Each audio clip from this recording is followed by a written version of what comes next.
Okay, so here is my idea, or here's my Sonic Movie 1 rewrite video. This is part 1, the setup, so I hope you all enjoy it. And make sure to like, comment and subscribe.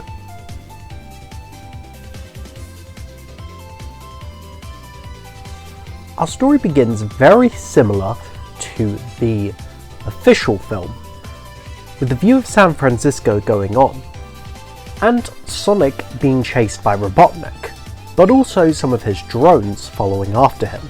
Sonic would monologue asking the viewers, like, why on earth is this happening? And he states that it's a very long story, and that he's been running since the day he was born. And he mentions that this might be going a bit too fast, so let me just rewind to the day where things happened. So we open up on Green Hill Zone, looking as amazing as ever.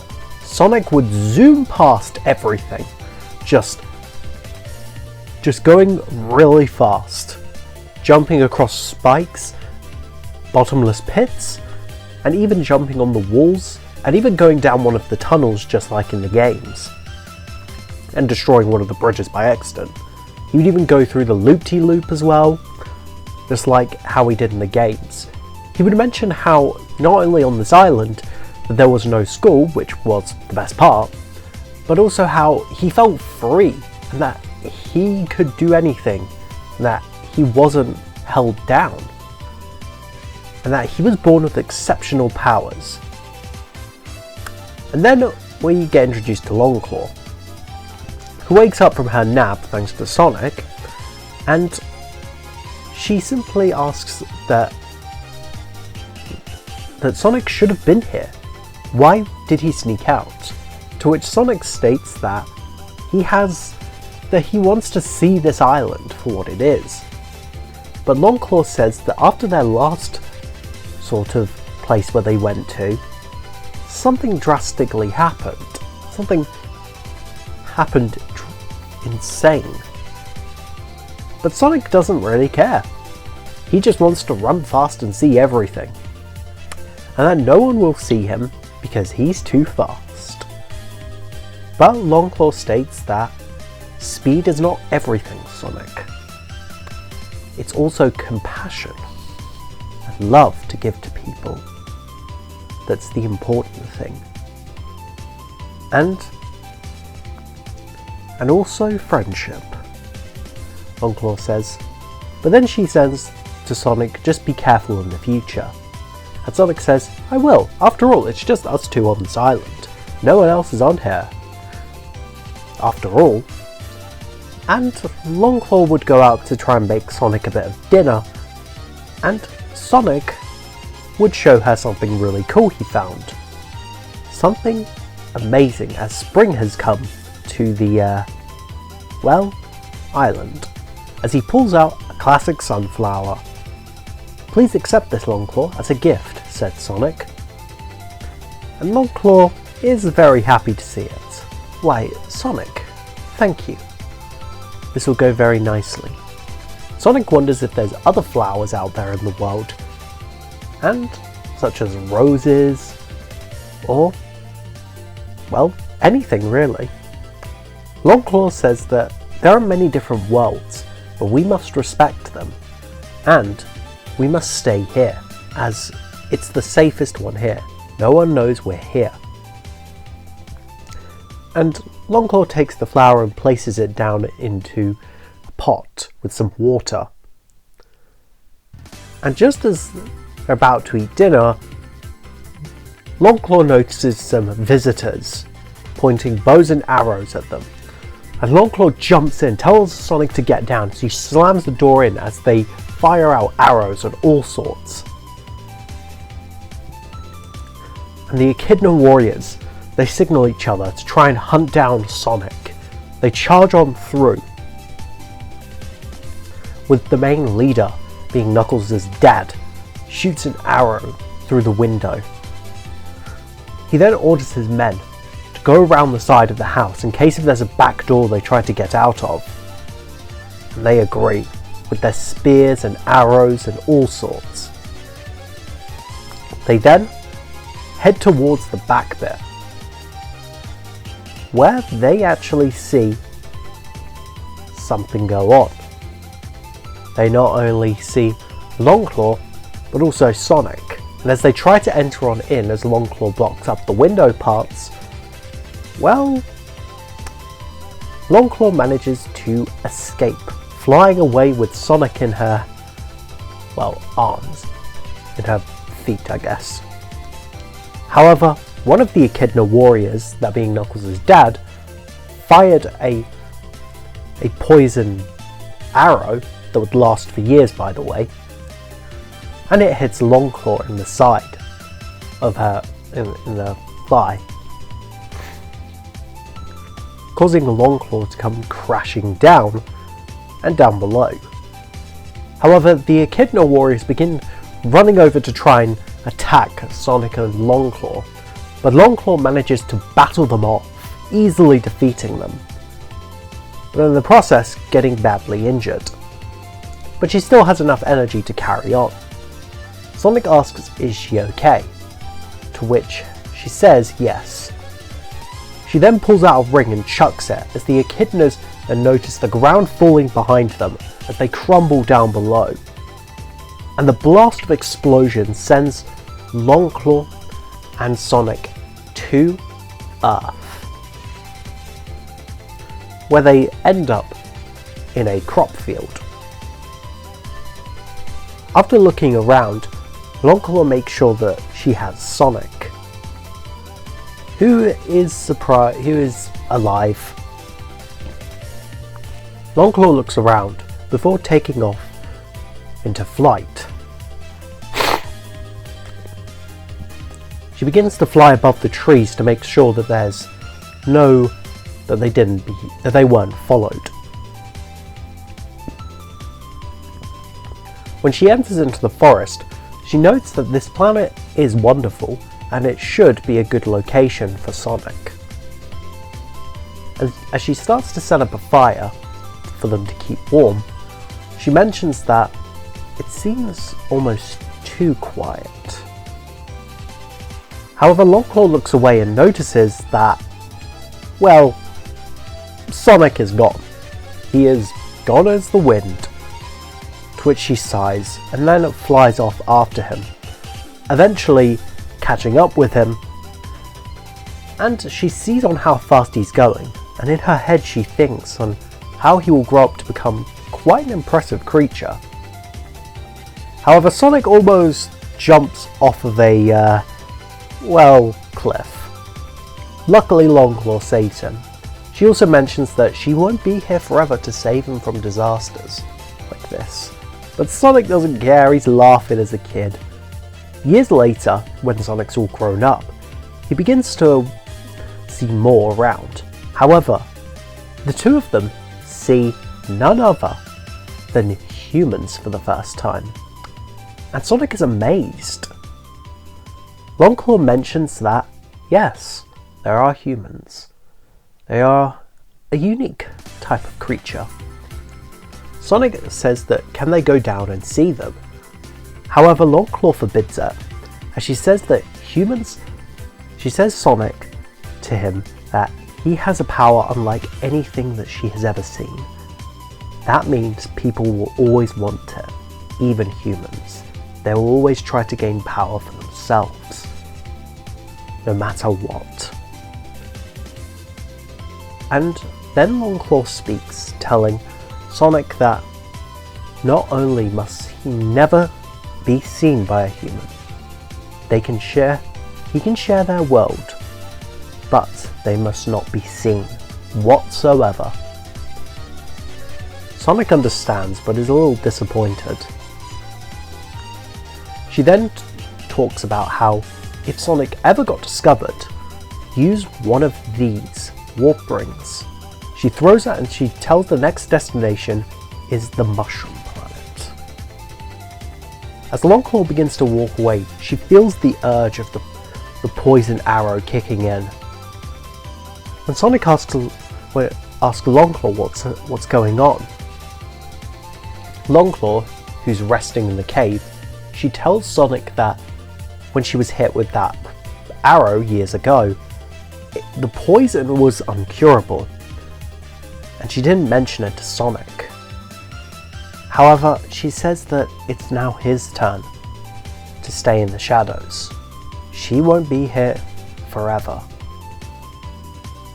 Thus, she gives Sonic one last gift. His iconic red shoes. She states that they were made by a very special kind of group of people. Together, these shoes can withstand any sort of friction and speed heat level, so you can run as fast as you can in these. Just be safe and be careful. And Longclaw, tragically, passes away, leaving Sonic all alone in the cave. Longclaw's spirit eventually disintegrates and goes upwards. 10 years later, in Green Hills, we would see Sheriff Tom, or Officer Tom Wachowski, pretty much just sitting there scanning speeding cars, and then he talks to his buddy Wade about the whole Rihanna yacht thing, which I really liked that. However, Tom sees a turtle, makes a joke about it. However, Sonic speeds by, and Tom is very surprised. Did something just went wrong with the speeder? Only for Sonic to appear behind him and being happy that he beat his own record. He then runs off. As Tom tries to get the gizmo working, Sonic does it again. And now it records 795. As Tom gets out his car, as he sees a little bit of something goes on, he walks up to see anything going on. However, he notices something in the ground, being a blue quill. Just then he gets a message to come back. As he leaves, Sonic picks up the turtle, and he takes him on a bit of a joyride, running at really quick speeds, before placing him back down in the forest, before saying that he wasn't here, and takes him back to his cave to be a sort of pet for him. I don't know, kind of a cute idea. And Sonic runs off explaining his life, how he lives in the town of Green Hills, how he observes people like Pretzel Lady, as well as Crazy Carl, with his whole Sonic drawing, and that he and Crazy Carl have a very good rivalry. And that scene from the original would still play in. Also the movie scene as well. And Sonic does still feel a bit lonely. Meanwhile with Tom, he gets his letter for the police position in San Francisco. But with Sonic on the other hand, he plays baseball and accidentally lets out a massive energy spurge that hits the whole town.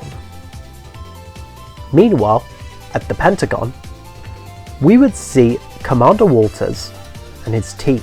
He would begin to talk to them, asking them that something went wrong in the North Pacific West, and that what do they think it is, and they bring up possible ideas. But Walters suggests that this power outage was something else, that they need to send in someone with a bit more experience in this level of field. However, they ultimately stop when Walters brings up Robotnik. They say absolutely not, mentioning he's a lunatic, but Walters brings up the fact that Robotnik is a smart, intelligent being. He's got an IQ of 300, and his badniks and robotics, they're insane. He is literally the future of humanity. He may be a bit weird, but he has some impressive ideas, and he can get the job done. And a video shows what a future with robotics and technology will look like. And the group agree. And then we would see Robotnik's truck, and however, before that, Walters would mention that he's sending his, son, Major Beddington, to check on Robotnik to make sure he doesn't do anything illegal. Major Beddington looks around. He then notices the truck appear, and then a miniature flying pod comes out of the area, and Robotnik steps off it before bossing him around. And Agent Stone appears next to Robotnik. He mentions how humans are so null and void, worthless, and that machines are better because they do what they're told. They follow their programming. And Robotnik would say the stuff that he said in the film. And honestly, I do think that it would be really cool, because here we would see the drones as well as the motobugs show up. Robotnik then bosses around Major Beddington, who immediately does not take Robotnik's. However, Beddington is not, taking any of his attitude. He then grabs Robotnik, telling him that he's here because his dad sent him, and that he can report back to Walters. As he does, all of the drones and badniks surround Beddington. Robotnik mentions that if he even thinks about trying to get rid of him, the badniks will just hunt him down, and they're programmed to attack anyone but their creator. Stone mentions that he should do what he says, and stand down. Doctor's orders. And Beddington stands down, steps aside, but says, "I've got my eye on you, Robotnik, and you too." And they go off to search around. Robotnik begins to look through all of the sort of stuff he can find on what's going on, including history and of this town. And eventually they come back with some information. As Robotnik and Stone are looking at the computer, Robotnik mentions about how he's able to track the footprints of whatever is out there, and that was no Blackout or Baby Bigfoot. There is something else out there, some kind of creature. Just then, some alerts go off in the lab, and Robotnik sees what's there through some of the drones. He sees a bizarre, weird creature as the image freezes. It's all muddled, but it looks like a hedgehog. Sonic also has his bag as he packed the night before, but runs into a couple of egg drones. He decides to hide out in Tom's house as he's literally preparing to go. Tom breaks into, his garage and notices Sonic. The meow meme comes up and he ends up, and Sonic drops a couple of rings as soon as Tom shoots him with the tranquilizer dart. And Sonic tosses the rest of his bags into a ring portal to San Francisco. And Tom puts Sonic in a cage and begins to poke him to see if he's actually real. When asked what's going on, Sonic mentions he's on the run from, a group of bad guys. And Tom decides to hide Sonic in his attic because Sonic asks for his help and because it's life or death. And Tom agrees. However, just then, as Tom is about to open the front door, Robotnik appears. He demands to see the inspection of the house, US government. However, Tom tells him that there's nothing here to worry about. Everything's all pretty normal. But Robotnik lies, stating that it's because of the power, isn't it? And then Robotnik finds Sonic's quill. Well, now this is interesting. He then ultimately demands for Tom to show him the hedgehog now, before summoning a badnik. And Tom is immediately freaked out by it. And Robotnik demands Tom to show him Sonic now. To which Tom says, I don't know what you're talking about. You have to get out of my house now. This is threatening. To which Robotnik states, I can do whatever I want. I'm in the government. I can break as many rules as I like. I'm the smartest being. I am 5 steps ahead of you, while you're just 1 step ahead of me.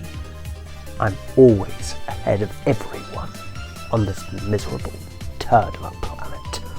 Just then Sonic comes out, tells him not to hurt Tom, and Robotnik screams at seeing Sonic. Just then Tom punches Robotnik, and as Robotnik falls to the ground, this activates an alarm system in the drone, as it then sees Tom and Sonic as a threat to its creator and begins to blast all around. Tom's annoyed that his house is getting destroyed, but Sonic jumps on top and manages to destroy the Badnik, as the two of them then flee. Agent Stone shows up to help the Doctor up, and, well, Robotnik is not happy. Not only have they escaped, but now they should, well, Stone asks should they go and search for them, to which Robotnik replies no, because they need to do some reconnaissance. There could be something in this place that might be important. And Robotnik continues to look around. He obviously puts the quill in his pocket. Well, actually, he puts the quill in a special containment kind of tube. And as he looks around, he then enters into the garage with Stone and a couple of Badniks. As he's scanning the area, he notices something quite peculiar. A couple of rings on the ground, but these have a strong energy level unlike anything. So he grabs a couple to test them out later on. And then we cut to Tom and Sonic, who are driving onwards on the road.